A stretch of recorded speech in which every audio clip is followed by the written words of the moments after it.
Good morning, everyone. We are continuing here in the Beis Halevi in Ahavas Yisrael.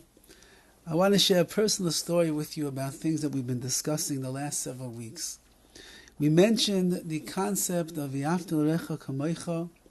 You must love every single Jew the way that you love yourself. And the Torah points out that there's an additional mitzvah called V'ahavta mesager. You have to love a convert. And we explain the reason is because although of course you need to love them like you love every Jew, but a convert will often feel that they are different, they might look different, they might talk different, they might feel out of place, and therefore in order that they should know how much we care about them and how much we love them and how much we are machshiv them, we give them importance, so we have to show extra ava, extra love, v'ahavta mesager. And we pointed out at that time that that doesn't only apply to a ger, but really anyone that is a ger, that is a stranger, where they are. Whether they are Bali Tshuva, who are new to their Yiddishkeit, and they look different as well, and they sound differently, and there's a little anxiety when they come to public settings, or they come to a Shabbos or to a shul.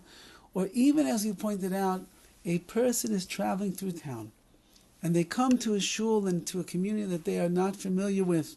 Perhaps they've never been there before. And so when they walk into that shul for their first shacharis, so they walk into that community for a Shabbos, they don't really know anybody. They feel out of sorts. People might be staring at them. I think it's called the elevator stare these days, where they look a person up and down, from the head to the toe, from the toe to the head, see what kind of shoes they're wearing, what kind of suit they're wearing, what kind of tie they're wearing, what kind of hat they're wearing, how their face looks, do they have a beard, they don't have a beard, so on and so forth. All of the foolishness that goes on in the world today. And a person feels out of place. They feel uncomfortable, they feel like a ger, they feel like a stranger. And therefore we pointed out it's important that when that person walks into shul, you go over and you say, Shalom Aleichem, welcome, what is your name? Where do you come from? Can I help you with anything? Do you need anything while you're here? We want V'ahavta mesager, we want to make them feel comfortable so that they should know that we love them, we care about them, and they can become as comfortable here as they are in their own home, in their own shul, be'ez Hashem. I've been traveling the last several days, and I didn't say over where I'm traveling because it's not important. But I've been traveling the last several days and going in and out of different shuls and different communities and different places. And I have yet to have a single person in any of the shuls that I went into, not a single person came over and said, Shalom Aleichem, what is your name? Where are you from? Now, I'm also saying Kaddish for somebody, so I stand out. And there's not so many people, Baruch Hashem, saying Kaddish. So my voice certainly stands out from the others, and still, not a person. This morning I davened at a minyan. Baruch Hashem was a very nice paced minyan, and a very ruchniistic minyan. But the person who was leading the davening was saying Kaddish as well, and he was zipping through the Kaddish so fast that it was impossible to keep up with him. So the first Kaddish that was said was a bumbled effort to try to say Kaddish with him. Somebody saw that it was hard. Anyway, the next time that he had to say Kaddish, he slowed down. And there was one fellow in the shul who stared at me when I walked into the room.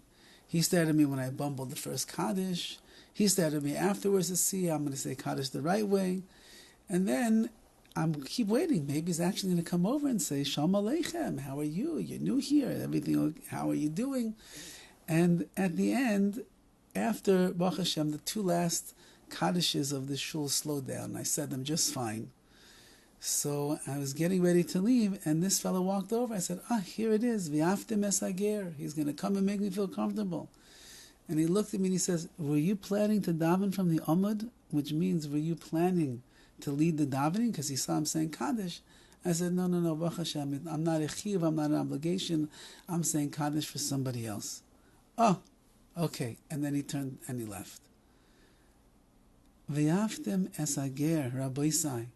We have to make people feel wanted and make people feel comfortable, and that they're happy that they walked into our shuls and walked into our communities and walked into our homes.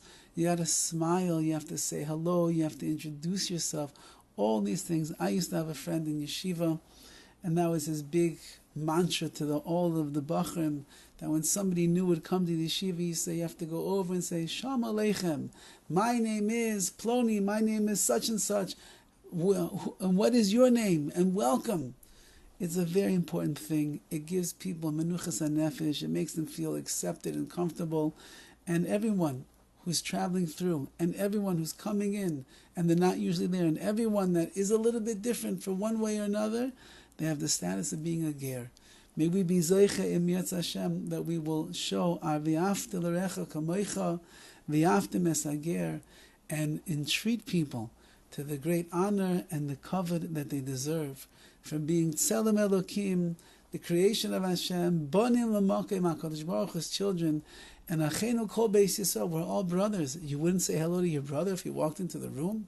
If your brother walked into a room, you hadn't seen him in a while, you wouldn't go over and say, Shalom Aleichem, my dear brother, how are you? Give him a big hug and a kiss and say hello? So if we're all brothers, each and every one of us, with the rest of Klal Yisrael, then when your brother walks into the room, you stop what you're doing. You get up and you say, hello, my dear brother. It's so good to see you. Have a wonderful day.